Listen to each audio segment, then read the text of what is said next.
Welcome back. It's February now, and guess what we do in February? We drink a little.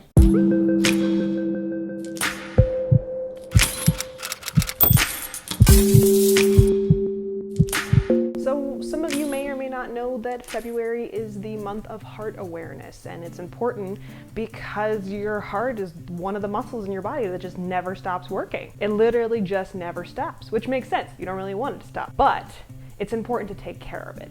So I think that it's a pretty good play that February's Heart Awareness Month, and also it's Valentine's Day. So guess what we're doing today? Today, we're gonna be making some medicinal wines. So let's go make it, shall we? So medicinal wines, why are we covering medicinal wines? Great question. They've been around forever. I think they were first discovered in China, although everybody has their claims on it came from here, it came from there. So what they did find is that in China, that's when they actually found the physiological proof that it was made in jars. And what they basically did was they combined medicinal properties of herbs and they infused it into wines. Now there's two different kinds. There's herbal infused wines, and then there's wines in which you actually make the wine from scratch. Today, we're gonna be making the infused wine because ain't nobody got time on this busy professional schedule to be making their wines from scratch. Thought it would be a good idea if we combined some Aphrodisiac style herbs with our wines because everybody needs to get a little, you know, loosened up, loosey-goosey for that Valentine's Day. You know what I'm talking about? Traditionally, aphrodisiac style herbs really work on regulating hormone levels because you really want to have a healthy libido. And a healthy libido starts with having adequate amounts of testosterone, estrogen, and progesterone, which is your sex hormones. Those wines take a little bit of time to make, to infuse. Also, they're kind of hard to find unless you go to herbalist shops. And a lot of people don't understand how to use those. So today, I decided to infuse some general common things that you can find in your store that you can infuse into your wine that not only are delicious, but also really help with blood flow. And as you can imagine, when you get the blood flowing, much like other things start to happen. That's how Viagra works. So a lot of these herbs are going to be basically increasing circulation throughout the body, making you feel nice and loosey-goosey. Now, what about the people who have issues with can't consuming alcohol, i.e. people who have addiction problems or people who have flush face or just have a reaction to alcohol in general? Well, you could take some juice and you can infuse these into it as well, and you can make yourself kind of like a mocktail. But today, we are going to be using a lovely bottle of Zinfandel. Zinfandel is one of my favorite full body wines. Some people like Cab, Merlot, whatever. You could also do sweet wines that'll impart a nice sweet flavor. So that's what we're going to be doing today. As we go through this process, which is really easy by the way, I need it after last week's debacle of like a 3-hour multiple fails issues. I digress. You need about an ounce of herbs to about a pint of wine. There's about 1.5 pints in a 750 milliliter bottle, so there's a couple ways you can do this. First way you could do it, get yourself some mason jars. I only have these small ones, but you know, get a bigger one. I don't know where mine went. What you could do is you could either just put it right into the bottle, give yourself a little bit of room and just plop it right in there. That's a real easy, lazy way to do it.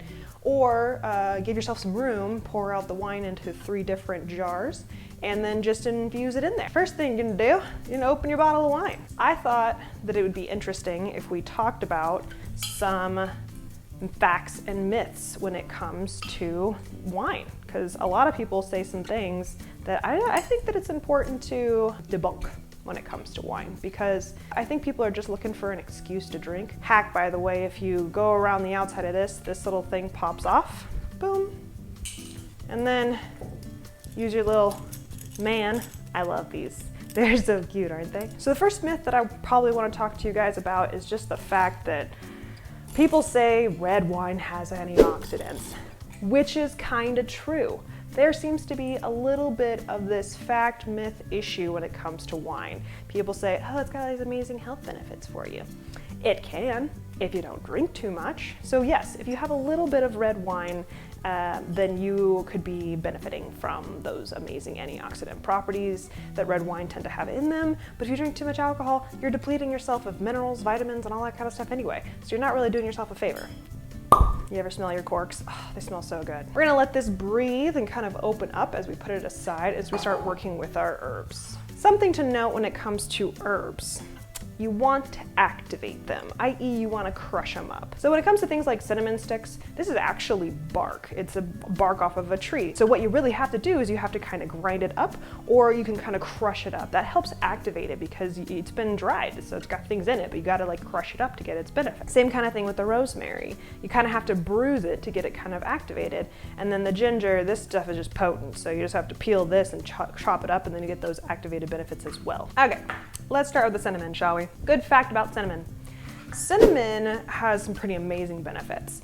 Some people know it as something that's really good for blood sugar. It does help with insulin levels, making it more sensitive so that when you eat something, you can process sugars a little bit better. Also, cinnamon is really good for a circulatory herb. As well as it just tastes and smells amazing. So we're gonna crush up this cinnamon bark. Now I didn't find the best cinnamon I could possibly find. Try to get something that's really dark. The darker the herb, it tends to have a lot more active benefits. This is a little bit on the dull side, I would say, so it might not have as much amazingness in it. You could always use just crushed cinnamon too, but I find when you use the bark in its whole form, you get more smells and flavors out of it. Now what I'm gonna do is I'm gonna take this nubbin of ginger. We don't need this much ginger, it just looks pretty. So here's the thing, you don't really need a lot of ginger. This stuff is really potent. It goes kind of a long way. So just grab a nubbin and we're gonna like use the little spoon technique to kind of scrape it off so you don't lose that much of your product. And then you're gonna basically grind that up and that's what you're gonna use in your wine. So I'm gonna go ahead and do that. So ginger, what does it do for your wine? Very similarly, ginger increases circulation. It's really good for digestion. It's incredibly helpful for nausea, but basically what this is gonna do is that's gonna heat up and move that circulation around, again, to kind of do the same thing. So ginger, one of the better ones, has an amazing impart flavor. I think it pairs really well with red wine in general. So we've got some ginger and we got some cinnamon, and next we're gonna work on our rosemary. So rosemary smells amazing. Some cool things about rosemary. Again, really good for circulation, but what's something that I use it in medical school for is that if you suffer from any kind of things like anxiety or test anxiety, or really any kind of big things where your brain decides that it doesn't want to function very well and it has an issue with concentrating, what you can do is you can smell rosemary or rosemary essential oils, and what it does is it pulls you out of something called sympathetic drive, which is when you have to fight or flight. You gotta flee from the bear. Something in your system is telling you that you are being attacked and therefore you need to run away from the situation. It takes you out of that and it puts you into parasympathetic, and it helps you make decisions. It literally moves your blood from the back of your brain to the front of your brain so that you can make decisions, because the back of your brain is where you have all of your sight and your fight or flight. You gotta like know where you're going because it's really important to get away from that bear. But when you're starting to relax, that's when you can make decisions. Rosemary, incredibly helpful for that. Also, it has lots of things like antimicrobial properties to it, and it also really helps with circulation. Gets you in the mood, if you know what I mean. What we want to do is we want to be pulling off some of these lovely little pines. And while we do this, I'm going to talk to you about another fact. Myth number 2.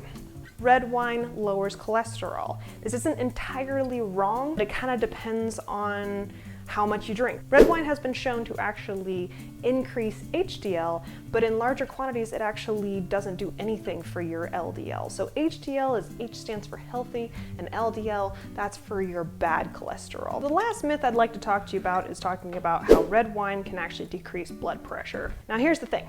When you drink wine, in the short term, it does help relax everything, which, you know, it really does help a little bit to reduce pressure, but that is not going to sustain you. People who have chronic hypertension or high blood pressure, it doesn't matter how much you drink that day, it's not going to get you into a normal range. Also, if you continue to drink alcohol over time, it actually increases your blood pressure. So that's complete myth. All right, I'm just chopping up some of this rosemary right now so that we can get it a little more activated. And then we'll start to infuse. That's a pretty good amount. You don't want to overpower your wines, because as much as these are amazing, if you have issues with having too much herbs, it's just going to taste like herbs, and that's not going to be tasty at all. So what's your guys' traditions when it comes to Valentine's Day? I'm curious how the rest of the world treats Valentine's Day. You know, it's not just about your partner and love, but just like celebrating love in general. And even if you don't have anybody, you could just celebrate the fact that there's love in the world. You know, everybody needs a little bit more love in their life, whether that be from one person or lots of people. I don't judge. I'm done with this rosemary situation. Now, ginger. I think it's important to be cognizant about over drinking. Our society today kind of glorifies it. In fact, it's probably been glorified for many, many years. I think what's really important to realize is that there are some benefits for drinking a little bit of alcohol every once in a while, but the type of alcohol that we consume on a daily basis, or even on a monthly basis or a weekly basis, or however much you drink, it's really important to know that there are some really important risks when it comes to drinking alcohol. When you overindulge in alcohol, it actually depletes you of a lot of vitamins, crucial vitamins. The biggest one is thiamine, which is B1. B vitamins in general are really important for energy productions. They're hugely important for vitamin cofactors. And when you drink a lot, you actually deplete some of those cofactors, and then your cells can't function as well. So thiamine is one of those really big ones that unfortunately alcohol does deplete. Now, is it going to happen immediately? No, but that's really what hangovers are. They are literally depleting you of vitamins, nutrients. It also is a serious dehydrator, so that's why you feel like you really need to drink some water the next day. My best advice for avoiding a hangover is honestly just drinking a crap load of water before going to bed. And honestly, you know, hydrating while you're drinking, because I know we can all get a little toe up sometimes, especially on Valentine's Day when the wine is flowing. If you know what I mean.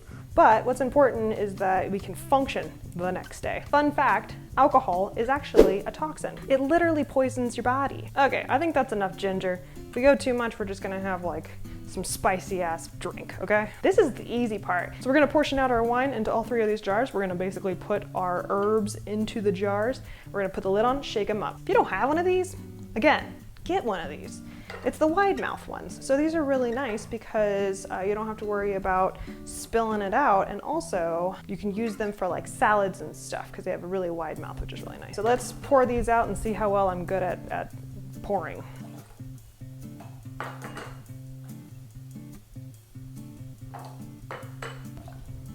Wow, it turned out pretty good. I bet I can just put this in two. Yeah, good enough. Looks like we only needed two. Probably could have done math beforehand. The general rule is that you need 1 ounce of herbs to about a pint of wine. These are approximately a pint each, so I'm gonna definitely be using more than 1 ounce, but I like my stuff to be extra pungent. One other thing to note is that you wanna be getting organic herbs because you don't want pesticides to be sprayed on your herbs. Obviously, you're gonna be putting that in your food.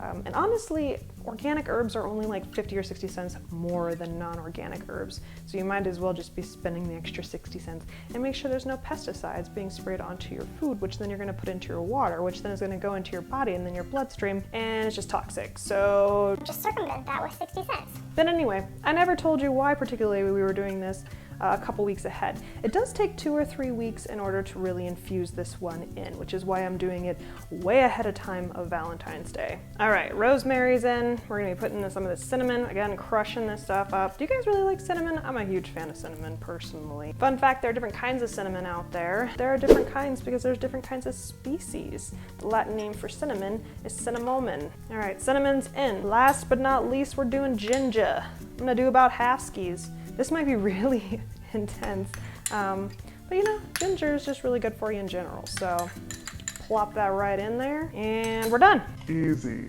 Next, we're gonna put the lids on it and we're gonna shake it up. And that's it this week, you guys.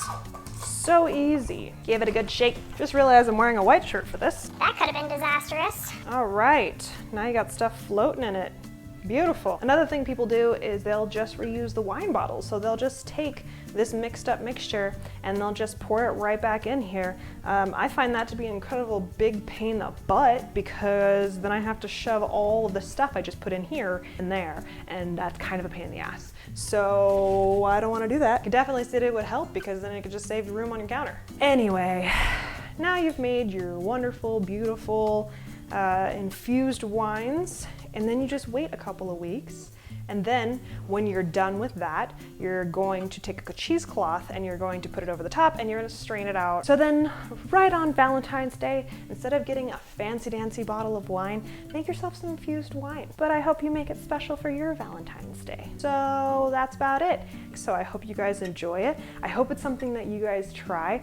You know, get that blood flowing, get that love going. And if you don't have someone to enjoy it with, enjoy it by yourself, you know?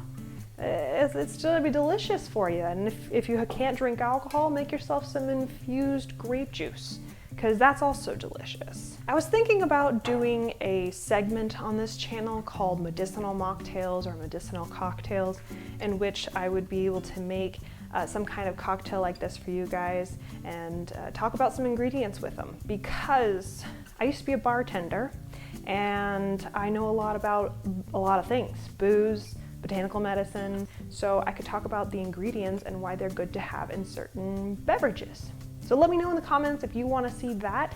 I hope you enjoyed it. That's what we got for this week.